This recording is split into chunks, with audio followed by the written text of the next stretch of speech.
No confidence کے بعد جو کچھ ہونے شروع ہوا اس ملک کے اندر, اینڈ یو اسٹوڈ بائی کہ یار یہ ہیومن رائٹ وائلیشنز ہیں, یہ غلط ہیں, یہ چیز غلط ہے, یہ چیز غلط ہے, and then you know the naturally public perception بھی بہت بدلی. I feel that as a colleague, that you know it again, there is a reason I said that you're on the right side of history always. What changed within you? دیکھیں, جب مارچ 2022 میں اس وقت کی حکومت کے خلاف ووٹ آف نو کانفیڈنس آیا تو میرے پر تو پابندی تھی, اور وہ 8-9 مہینے سے پابندی چلی آ رہی تھی, اور پاکستانی میڈیا میں بین تھا. تو مجھے آپ یہ نہیں کہہ سکتے کہ جی میں بھی جو ہے وہ جو ایونٹس ہو رہے تھے یا سیکوینس آف ایونٹس تھا میں اس کا کوئی حصہ تھا. لیکن جب حکومت تبدیل ہوئی اور رات کو 12 بجے عدالت کھلتی تھی اور پھر فیصلہ آتا تھا, اور اس کے بعد جب ججز نے آپس میں لڑنا شروع کیا تو کلیئر ہو گیا کہ جو پولیٹیکل پولرائزیشن ہے جو میڈیا میں تھی اور پارلیمنٹ میں تھی وہ اب جوڈیشری میں بھی آ چکی ہے. اور اس کے بعد خاص طور پہ جب چیف جسٹس آف پاکستان تبدیل ہوا اور جو نیا چیف جسٹس آئے قاضی فائز عیسیٰ صاحب,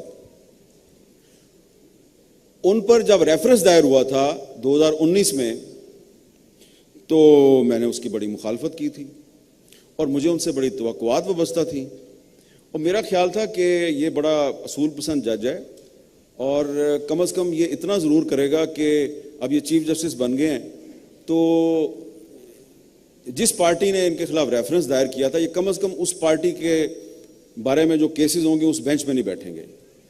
اور میں نے بڑے کانفیڈنس سے اپنے کچھ کولیگس کو بھی کہا یار قاضی صاحب نہیں بیٹھیں گے, اور مجھے لگتا ہے کہ آہستہ آہستہ صورتحال بہتر ہو جائے گی. لیکن جو میرا اندازہ تھا اس کے بالکل الٹ ہونا شروع ہو گیا. تو جب الٹ ہونا شروع ہو گیا تو پھر میں بھی الٹ گیا. پھر میں نے کہا اگر قاضی صاحب جو ہیں اگر آپ جج کی طرح بہیو نہیں کریں گے تو پھر میں تو جرنلسٹ کی طرح بہیو کروں گا. تو وہ ٹھیک ہے آپ کہہ رہی ہیں کہ میں right side of the history پہ کھڑا تھا, لیکن ایک مثال میں دوبارہ دوں گا نا کہ جتنا عرصہ وہ صاحب چیف جسٹس آف پاکستان رہے ایک دفعہ بھی انہوں نے ارشد شریف کے کیس کی ہیئرنگ نہیں کی. اس کا کیا مطلب تھا؟ اس کا مطلب تھا کہ وہ مینیپولیٹ ہو چکے تھے اور وہ مینیج ہو چکے تھے, اور تاریخ میں جو ان کا کردار ہے اس کو جسٹس منیر کے کردار کے ساتھ کمپیئر نہیں کیا جائے گا. کہا جائے گا کہ یہ جسٹس منیر سے بھی برا جج تھا.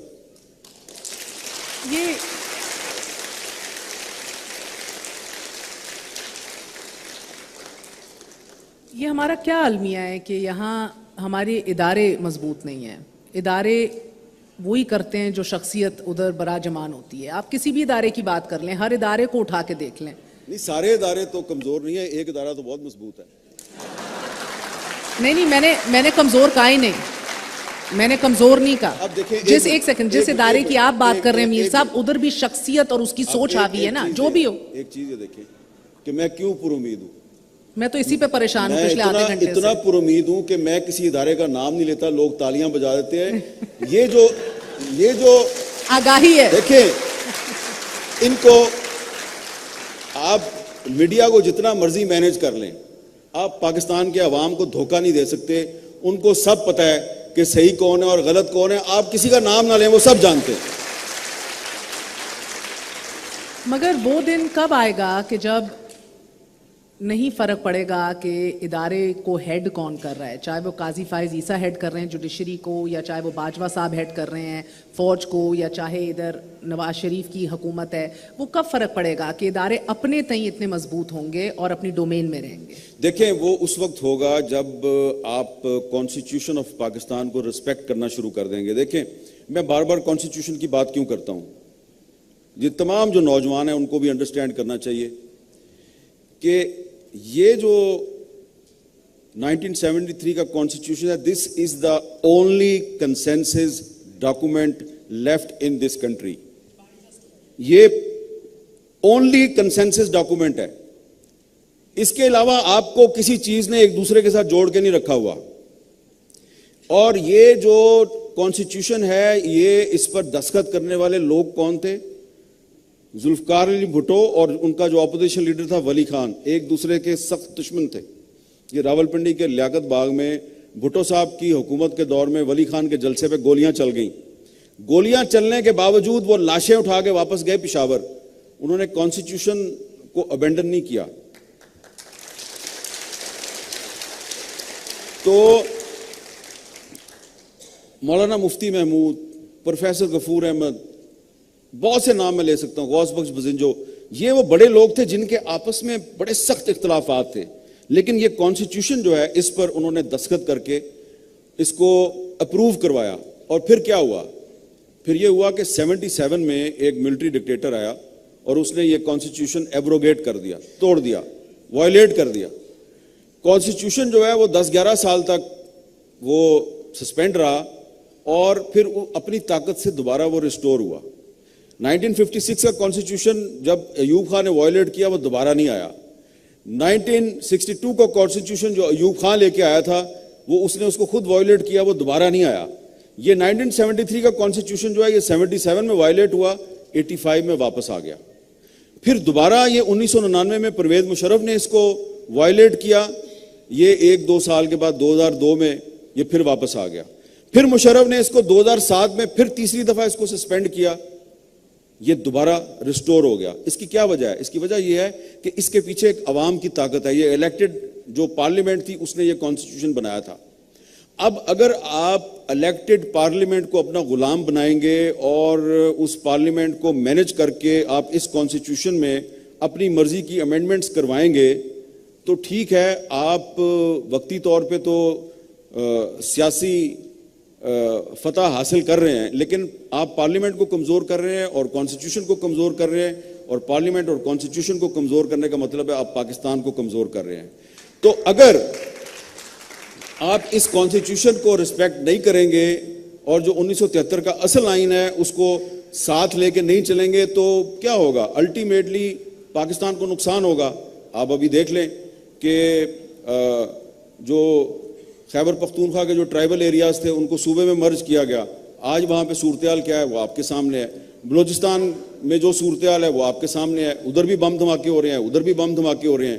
اور جو نوجوان ہیں خیبر پختونخوا کے اور بلوچستان کے جو نوجوان ہیں وہ مین سٹریم پولیٹیکل پارٹی سے مایوس ہو کے کدھر جا رہے ہیں؟ کوئی منظور پشتین کی طرف جا رہا ہے, کوئی مارنگ بلوچ کی طرف جا رہا ہے. کیوں جا رہے ہیں؟ اس لیے کہ آپ نے جو پارلیمنٹ ہے اس کو کمزور کر دیا, اور جو پارلیمنٹ کے اندر جو پولیٹیکل فورسز ہیں ان کے بارے میں ایک عام تاثر قائم ہو گیا ہے کہ یار یہ تو فارغ لوگ ہیں, یہ تو سٹوج ہیں کسی کے, یہ تو کسی کے غلام ہیں, تو اس سے بہتر ہے کہ پارلیمنٹ کی طرف جاؤ ہی نہ. جب آپ پارلیمنٹ سے لوگوں کو مایوس کرتے ہیں تو آپ آئین کو کمزور کرتے ہیں. تو جو آپ کا سوال ہے اس کا سمپل جواب یہ ہے کہ ہمارے مسئلے اس وقت تک حل نہیں ہو سکتے جب تک ہم 1973 کے آئین کی طرف واپس نہیں جائیں گے, جس سے وفاداری کا حلف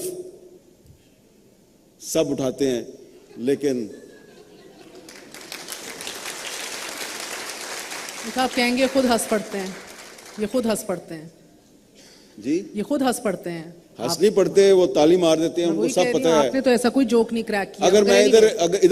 اگر میں ادھر بیٹھ کے کوئی غلط بیانی کروں گا, جھوٹ بولوں گا تو یہ شاؤٹ کرنا شروع کر دیں. مجھے 2 چیزوں سے ایکسیپشن ہے. ایک تو وہ ٹرننگ پوائنٹ بتائیے پچھلے 5 سال میں جدھر اس آئین کی پاسداری نہیں کی گئی, اب عدلیہ کے فیصلے ہوں ان کو بے وقت سمجھا گیا ہے, ان کی پاسداری نہ کرنا کوئی مسئلہ نہیں ہے. دوسرا 1 ایکسیپشن جو آپ نے کہا کہ اگر آپ اس کو غلامی میں لائیں گے, لا کون رہا ہے؟ اگر خود غلامی کا شوق ہو تو کیا کریں, ان کو کون سمجھائے؟ ہاں, تو اسی لیے تو پھر لوگ جو ہیں وہ پھر مین سٹریم پولیٹیکل پارٹیز کی طرف نہیں جاتے نا. وہ پھر جب منظور پشتین ادھر جرگہ کرتا ہے اس میں بڑی تعداد میں لوگ آتے ہیں تو پھر آپ کے اور میرے ٹی وی چینل کو کہا جاتا ہے اس کی کوریج نہیں کرنی, لیکن ہم کوریج نہیں کرتے پھر بھی وہاں پہ بڑی تعداد میں لوگ چلے آتے ہیں. ٹھیک ہے نا.